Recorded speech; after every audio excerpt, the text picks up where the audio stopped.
নমস্কার বন্ধুরা, কেমন আছেন আপনারা সবাই? আশা করছি সবাই অনেক ভালো আছেন। আজকে আমি আপনাদের সঙ্গে শেয়ার করব ভীষণ সহজ একটা সরু চাকলির রেসিপি। এখনও পর্যন্ত আপনারা যত রকমের সরু চাকলি পিঠা বানিয়েছেন তার থেকে একদম সহজ আর মাত্র দুটো উপকরণ লাগে এই সরু চাকলি পিঠা তৈরি করতে। খেজুরের গুড়ের সাথে খেতে বন্ধুরা অপূর্ব লাগে। এতটাই সহজ বানানো যে দেখলেই আপনারা অবাক হবেন। কোনো রকম বেকিং সোডা, বেকিং পাউডার ছাড়া একদম জালিদার তৈরি হবে। রেসিপিটা অবশ্যই প্রথম থেকে শেষ পর্যন্ত দেখবেন, আশা করি ভীষণ ভালো লাগবে। তো চলুন শুরু করি আজকের রেসিপি। তো আজকের এই সরু চাকলি পিঠাটা তৈরি করতে মাত্র দুটো উপকরণ লাগবে। তো প্রথমে আমি নিয়ে নিচ্ছি চালের গুঁড়ো, শুকনো আতপ চালের গুঁড়ো এখানে দিচ্ছি 2 বাটি পরিমাণে। আর এই চালের গুঁড়োটা বন্ধুরা অবশ্যই কিন্তু আপনারা মেপে তারপরেই দেবেন, আপনাদের মাপ অনুযায়ী যে কোনো বাটি বা কাপের সাহায্যে। এবার আমি এখানে দিয়ে দিলাম স্বাদ মতো লবণ। লবণটা এখানে অবশ্যই দিতে হবে। এবার লবণটাকে জাস্ট হালকা করে মিশিয়ে নিলাম আর তারপরে সেই বাটি করে মেপে দিয়ে দিচ্ছি নর্মাল জল। প্রথমে 1 বাটি আমি জল দিয়ে দিলাম। অল্প অল্প করে দিতে হবে আর মেখে নিতে হবে। এখানে কিন্তু আর কোনো রকম উপকরণ দিতে বাকি নেই। এই দুটো উপকরণ দিয়েই একদম সুন্দরভাবে সরু চাকলি পিঠা তৈরি হয়ে যাবে। মেখে নেওয়াটাই একটা ব্যাপার। মেখে নিতে পারলেই খুব সুন্দরভাবে পিঠেগুলো জালিদার হবে, তার সঙ্গে সফট হবে। এখানে দেখতে পেলেন বন্ধুরা, আমি 2 বাটি পরিমাণে অলরেডি জল দিয়ে দিলাম। সেই বাটি করে মেপেই আমি জলটা দিচ্ছি। আর আমি যেইভাবে মেখে নিচ্ছি এইভাবে আপনারা মেখে নেবেন। এই মাখার কাজটা কিন্তু আপনারা হাত দিয়েই করবেন, তাহলে কিন্তু একদম পারফেক্ট হবে পিঠাগুলো। 2 বাটি জল দিয়ে মেখে নিয়ে বেশ একটু স্মুথ করেই আমি মেখে নিয়েছি, একটুও দলা ভাব নেই। তারপর আমি আবারও সেই বাটির 1 বাটি জল নিয়ে নিয়েছি। আর 1 বাটি জল এখন আমি পুরোটা দিলাম না, হাফ বাটি দিলাম, যদি মনে হয় পরে দিতে হবে।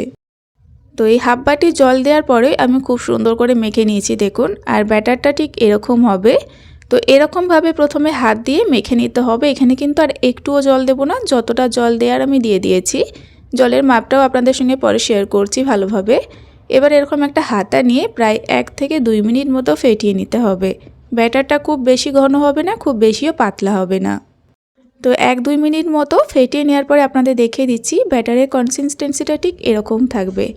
একদম স্মুথ হবে, তার সঙ্গে কিন্তু খুব একটা পাতলাও নয়, খুব একটা মোটাও নয়। দেখুন ঠিক হাতার পেছন সাইডে এরকমভাবে একটা আস্তরণ পড়বে। তো আপনাদের সঙ্গে কিন্তু আমি জলের মাপটা শেয়ার করে দিলেই আপনারা পারফেক্টভাবে এই ব্যাটারটা তৈরি করে নিতে পারবেন। তো দেখুন আমি এভাবে ফেটিয়ে নিলাম। আরও কিছুক্ষণ ধরে মোটামুটি 2-3 মিনিট মতো এভাবে ফেটিয়ে নিলেই হবে। ব্যাটারটা তো এখন একদম রেডি পিঠা তৈরির জন্য। আর এখানে আমি 2 বাটি পরিমাণে চালের গুঁড়ো নিয়েছিলাম, সেই অনুযায়ী 2.5 বাটি জল লেগেছে। তাহলেই কিন্তু পারফেক্ট ব্যাটার তৈরি হয়ে যাবে।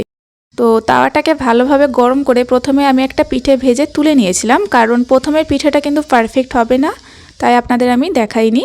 তো দ্বিতীয়বারের পিঠেটা আমি বানিয়ে নিচ্ছি। দেখুন এইভাবে একটু সাদা তেল ভালোভাবে ব্রাশ করে দেবেন। তারপরে এরকমভাবে 1 হাতা মতো ব্যাটার দিয়ে এরকম হাতের সাহায্যে কিন্তু এটাকে একটুখানি ছড়িয়ে গোল করে নিতে হবে। আর আঙুলের সাহায্যে করার কারণে দেখবেন খুব সুন্দরভাবে একটা ডিজাইনও তৈরি হয়ে যাবে। এইভাবে একটু পাতলা করে ছড়িয়ে দিতে হবে। তারপরে মিনিট 2-এর মতো একটু অপেক্ষা করতে হবে। মোটামুটি 2 মিনিটের কাছাকাছি যখন হবে তখন দেখবেন খুব সুন্দরভাবে এটা উঠে যাবে। আর দেখুন আস্তে আস্তে খুব সুন্দরভাবে ছিদ্র তৈরি হবে পিঠেটার মধ্যে। আর এইভাবে চারপাশটা একটু ছাড়িয়ে উল্টে দিতে হবে। পিঠেটাকে ভেজে নিতে হবে মিডিয়াম ফ্লেমে। আর উল্টে দেওয়ার পরেই দেখুন বন্ধুরা কতটা সুন্দরভাবে জালিদার হয়েছে পিঠেগুলো। আর তারপরে আবার একটু চেপে চেপে ওই সাইডটাও একটু ভেজে নিতে হবে। প্রথমে দেখবেন পিঠেগুলো একটু কড়া মনে হবে, পরে কিন্তু ঠান্ডা হয়ে গেলে একদম সফট হয়ে যাবে, নরম তুলতুলে লাগবে। একটা পিঠে তৈরি, আবারও একটা পিঠে আমি ভেজে নিচ্ছি। এবার কিন্তু আমি তেল আর নিইনি, যে ব্রাশটার সাহায্যে তেল দিয়েছিলাম সেই ব্রাশটা জাস্ট হালকা করে লাগিয়ে দিলাম। তারপরে একই পদ্ধতি আমি এখানে ফলো করে পিঠেটাকে তৈরি করে নেব। তো বন্ধুরা প্রথমের পিঠেটা কিন্তু একদম পারফেক্ট হবে না, দেখবেন একটু ছিঁড়ে ছিঁড়ে যাবে বা একটুখানি কাঁচা কাঁচাও থাকবে। দ্বিতীয়বার থেকে পিঠেগুলো একদম পারফেক্ট হবে। তো এই পিঠেটাও দেখুন আমি খুব সুন্দর করে ভেজে নিচ্ছি আর খুব সুন্দরভাবে উঠে চলে আসবে পিঠেগুলো। এতটা সহজ এই সরু চাকলি পিঠাটা তৈরি করা, যখন তখন মন চাইলেই আপনারা পিঠে খেতে ইচ্ছে হলে এইভাবে তৈরি করে খেতে পারবেন। খেজুর গুড়ের সাথে খেতে দারুণ লাগে বন্ধুরা। রেসিপিটা দেখে যেমন সহজ মনে হবে, খেতেও কিন্তু তার থেকেও দ্বিগুণ হয়। এত সুন্দর খেতে লাগে, কোনো রকম ঝামেলা নেই এই সরু চাকলি পিঠাগুলো তৈরি করতে, বেশি উপকরণও লাগে না। আস্তে আস্তে দেখুন বন্ধুরা সমস্ত পিঠেগুলি আমি ভেজে নিলাম। প্রত্যেকটা পিঠা কিন্তু জালিদার তৈরি হয়েছে। এবার আমি সমস্ত পিঠাগুলোকে একটা প্লেটের মধ্যে সার্ভ করে নিচ্ছি। এখন কিন্তু পিঠেগুলো বেশ সুন্দরভাবে ঠান্ডা হয়েছে। আর দেখুন আপনারা দেখেই বুঝতে পারবেন পিঠেগুলো আগের থেকে নরম হয়ে গিয়েছে। তৈরি হয়ে গেল একদম সহজভাবে জালিদার সরু চাগলি পিঠা। আর খেজুর গুড় ছাড়া এই পিঠাটা একদমই অসম্পূর্ণ। খেজুর গুড় অবশ্যই লাগবে পিঠাটা খাওয়ার জন্য। সরু চাগলির এরকম সহজ রেসিপি আপনারা দেখেছেন কিনা জানি না, তবে দেখে থাকলে অবশ্যই একবার বাড়িতে ট্রাই করবেন। এতটা সুন্দর খেতে হয় সেটা আপনারা নিজেই বুঝতে পারবেন। তো বন্ধুরা, আপনারা বাড়িতে একবার এই পিঠাটা বানিয়ে খেয়ে দেখবেন প্রতিদিনই এভাবেই বানিয়ে খেতে ইচ্ছা হবে, এতটা সুস্বাদু খেতে হয়।